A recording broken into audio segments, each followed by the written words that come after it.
కాసేపట్లో విదేశాంగ శాఖ ప్రెస్ మీట్ ఉంది. ఆపరేషన్ సింధు 2.0 పై కీలక వివరాలు ప్రకటించనున్నారు. మరొకవైపు అన్ని రాష్ట్రాల సీఎస్లకు కేంద్ర హోంశాఖ లేఖలు రాసింది. అత్యవసర పరికరాలు కొనేందుకు, అవసరమైతే ఉపయోగించేందుకు అధికారం ఇచ్చారు. అటు ఇస్రో కేంద్రాల దగ్గర హైలైట్ ప్రకటించింది. శ్రీహరికోట, బెంగళూరు సహా 11 ఇస్రో కేంద్రాల్లో అప్రమత్తమయ్యారు అధికారులు. పాక్తో ఉద్రిక్తతల నేపథ్యంలో భద్రతను కట్టుదిట్టం చేశారు. ఇస్రో కేంద్రాల దగ్గర సిఐఎస్ఎఫ్ సిబ్బంది సంఖ్య పెంచారు. ఇక రాజస్థాన్ లో హైలైట్ ప్రకటించారు.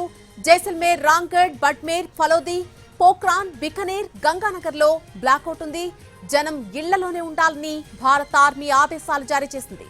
జైసల్మేర్ లో పాకిస్తాన్ దాడులకు పాల్పడే అవకాశం ఉందని హెచ్చరించారు అధికారులు. దేశవ్యాప్తంగా అన్ని పోర్టుల్లో భద్రతను పెంచారు.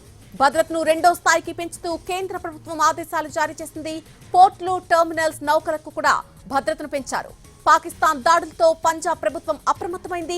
సరిహద్దుల్లో పరిస్థితులపై పంజాబ్ కేబినెట్ సమీక్ష జరిపింది. 10 మంది మంత్రులు సరిహద్దుల పరిస్థితులపై పర్యవేక్షిస్తూ ఉన్నారు.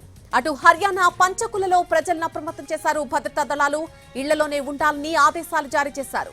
ఇవాళ ఉదయం నుంచి వరుస హై లెవెల్ మీటింగ్స్ జరుగుతూనే ఉన్నాయి. ప్రధాని మోడీతో రక్షణ మంత్రి రాజ్నాథ్ సింగ్ సమావేశమయ్యారు. ఇక అంతకుముందు రాజ్నాథ్ సింగ్ తో సిడిఎస్, త్రివిధ దళాధిపతులు భేటీ అయ్యారు. మరొకవైపు అజిత్ దోవల్ తో అమిత్ షా భేటీ అయ్యారు.